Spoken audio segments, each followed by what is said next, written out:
Hello friends, I welcome you all to my channel, and today we are going to solve some of the previous year questions which has been asked in the GATE examination as well as in EAC examinations. Okay, so without any further delay, let's start the class. The first question here we are having is that we are given a, PV diagram of the heat engine, and this circle has the diameter 10 centimeter, and also the question mentioned that 1 centimeter is equal to 300 kilopascal and the 1 centimeter is equal to what? 0.1 meter cube per kg, and diameter here, the diameter of the circle is given what? 10 centimeter, and the question you have asked to find the to calculate the net work in kilojoule per kg. I hope कि अब question तो आपको clear होंगे कि एक heat engine है. Heat engine के लिए जो है पीवी डायग्राम आपको दिया गया है जिसका डायमीटर 10 सेंटीमीटर है. 1 सेंटीमीटर इक्वल टू इतना, 1 सेंटीमीटर इक्वल टू इतना, then you have to calculate network. This is the first question. आइए इसको सॉल्व करते हैं.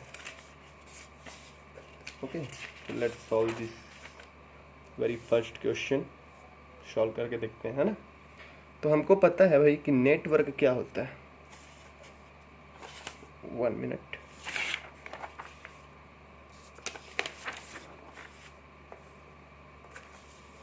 ओके फाइन, है ना. ये हमारा क्वेश्चन है. अब हमको पता है कि जो नेटवर्क होता है वो होता है एरिया ऑफ दिस साइकिल, है ना. हमको ये पता होता है. और एरिया ऑफ दिस सर्कल क्या होता है? एरिया ऑफ दिस सर्कल होता है π/4 d square. Am I right? Okay, so now π/4 into D. D is what? 10 centimetre. So 10 centimetre का क्या हो जाएगा? Square. 10 centimeter square. This is the case, but now this is under centimeter square, and in the question हमको निकालना है kilo joule per kg में. तो you just simply have to replace this centimeter square with this terms. So π/4 10 into 10, and instead of this centimeter square 1 centimetre 300 kilo pascal. 300 kilo pascal. 1 centimetre का हमने लिख दिया क्या? 300 kilo pascal. 300 kilo pascal. Kilo pascal means what? Newton per metre square and kilo. Okay, for I am just using this for the unit balance, है ना. और एक और सेंटीमीटर का हमने लिख दिया 0.1 मीटर क्यूब पर केजी. अब जैसे आप देख सकते हैं कि मीटर स्क्वायर मीटर क्यूब, यहाँ बस सिर्फ 1 मीटर बचेगा. And newton metre is what? Joule, and here is KG. तो kilo newton kilo joule per KG. So unit is okay. So अब आपको सिंपली करना है π/4 10 into 10 into 300 into 0.1, and this will give you the value of work in kilo joule per KG. Okay, so I hope कि आपको ये चीज़ तो अब clear हो गई होंगी, है ना. π/4 d square you have to calculate.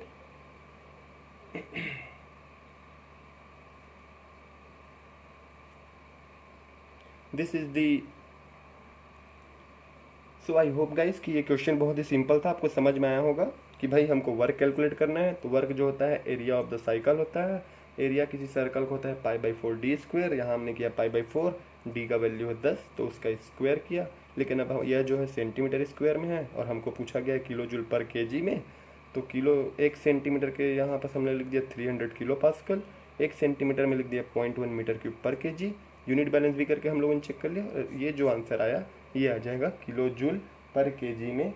I think इसका answer, if I am not wrong, then it will come 2.356 mega joule. I have not cross check it. You guys please cross check this calculation. Okay, मैंने calculation नहीं किया है. So the first question is we have successfully solve this first question. Okay, this first question is over. I hope कि आपको calculation समझ में आया होगा कि हमने क्या किया. अब जैसे हमने पहला क्वेश्चन सॉल्व किया, in the same pattern we have to solve this question second. Here also the area under this curve will give us what? Network transfer. So let's try to find the area. Area ना, तो अब हम करते हैं काम कि हम जो है ये दो ट्रायंगल का एरिया निकाल लेते हैं. Total triangle will be what, sum of this two triangle. तो इसका ट्रायंगल का एरिया हो जाएगा 1/2 base. Here is the base. Base is what 4. 1/2 base into height. Height is what, height is 4 to 6 means 2 plus 1/2 base is what 4 and height is what, height is 4 and 1 means 3. Am I right? So 2 4 plus 6 means 10 and this is in bar. Bar means what, 10 into 10 raised to the power 5 bar na, means Pascal. Bar and its volume is what, meter cube. Pascal means Newton per meter square. Here is meter cube means joule. Yeah, 10 raised to the power 6 joule. This is the answer. Okay, so simply you have to calculate the area of this curve, that the sum of this triangle is the net work transfer. 1/2 base is 4, height is 2. 1/2 base is 4 and height is 3. So this will give you what, net work transfer. I hope the second question is also clear to you. Now let's solve this third question. In third question देखिए, अगर आपको thermodynamics में आपको जो है अपने हाथ अगर कड़े करने हैं, if you want to be expertise on this, if you want to expertise this thermodynamic subject, then you have to solve lots of question of different varieties and I cannot, यहाँ पास मैं जो हूँ हर टाइप के variety के question solve नहीं करा सकता. सो मेरा आपसे यही है कि guys you solve the several numericals at your home. Okay, so let's see one more question here. A 0.8 meter cube rigid tank, here volume is given, containing nitrogen gas 500 kilopascal and 300 Kelvin. Now the gas is compressed isothermally, this word is highly important, to a 0.1 meter cube. Work done on gas during the compression is. Okay, so simply we have to calculate the W isothermal, जिसका formula हमको पता है, यह होता है PV ln V2/V1. This is the formula. The pressure you know very well 500 kilo pascal. Volume you know 0.8 है ना.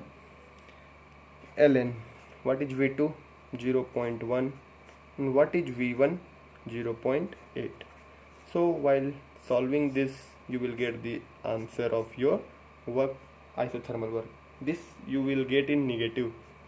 क्यों? क्योंकि यहाँ पास आपको कंप्रेशन हो रहा है. So the work transfer will be automatically comes here negative magnitude, है ना.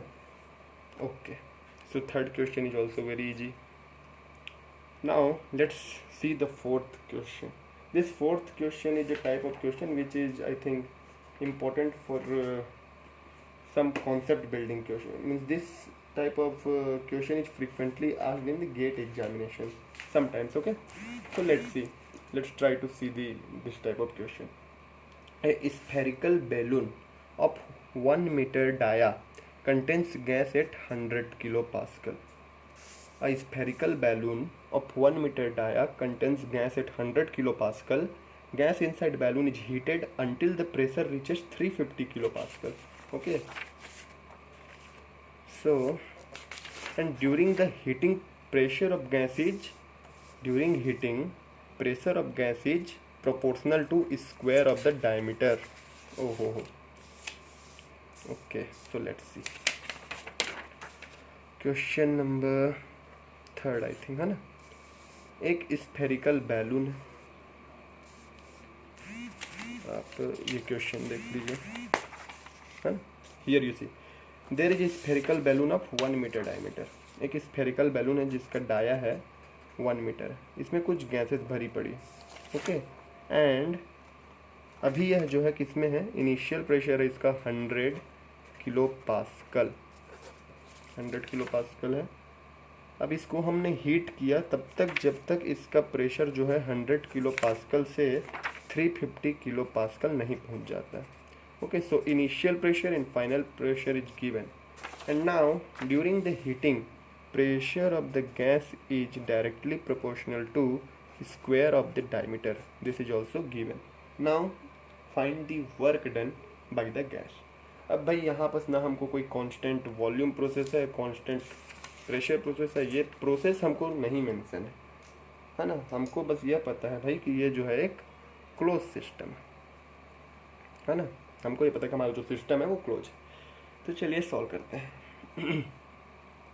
अब जो वॉल्यूम ऑफ स्फीयर है वो होता है 4/3 पाई आर क्यूब, या फिर अगर डायमीटर के टर्म में आप लिखना चाहें तो यह होता है pi D cube by 6। This is the volume of the spherical balloon, and here P is directly proportional D square is given.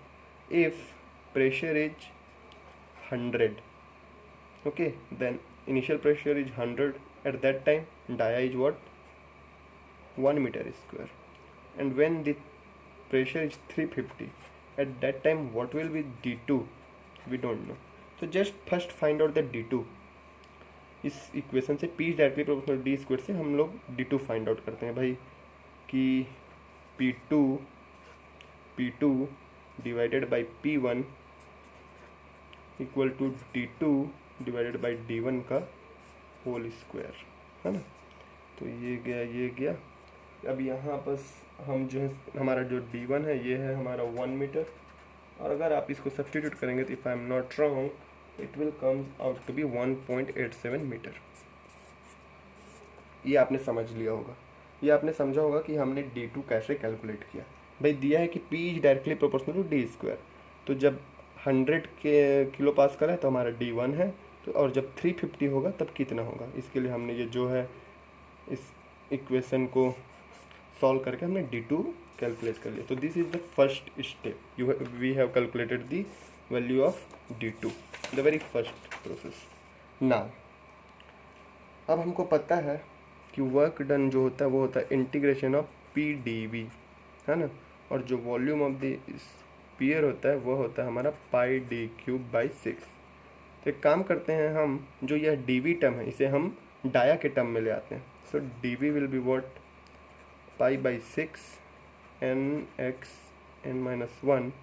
okay, so this will be the case, we pi d square by 2, this is dV, okay, dV is what, pi d square by 2, okay। now let's put this dV here, integration of P, we know P is what, directly proportional to d square, so a constant and d square, and instead of this dV we have pi d square by 4, okay। now put this k outside, pi into k by 4 integration of d to the power 4, okay, d of d, let dia, so that you won't confuse d of dia, okay, to avoid confusion।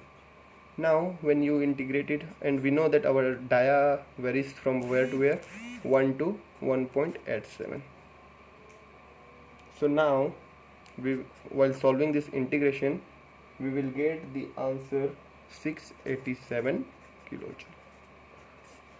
Okay, चलिए एक बार इसको जल्दी से हम लोग revise कर लेते हैं इस क्वेश्चन को।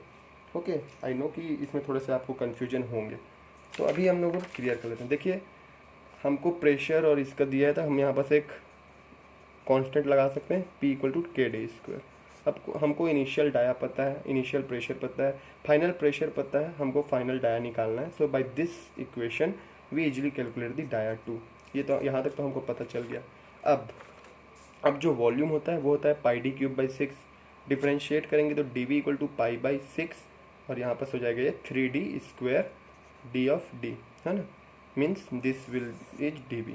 और p हमको k इंटू डी स्क्वायर है, ये भी हमको पहले से ही पता है ना। तो नाउ के D square pi D square by 4 means यहाँ पर अब आपको d की पावर 4 जो है इसको इंटीग्रेट करना है और वैल्यू रखना है किसका, d का। And now the more important is k आपको कहाँ से मिलेगा। k आपको क्यों नहीं मिलेगा भाई, आपको प्रेशर पता है कि प्रेशर आपको इनिशियल दिया है 100, k की वैल्यू निकालनी है, डाया आपको 1 मीटर दिया है, मीन्स k की वैल्यू क्या हो गई 100। तो k की वैल्यू 100, यहाँ से k equal to 100 pi by 4, और ये आपको d की पावर 5 बाई 5 और d11 to 1.87, then you will get this answer. Okay, I hope कि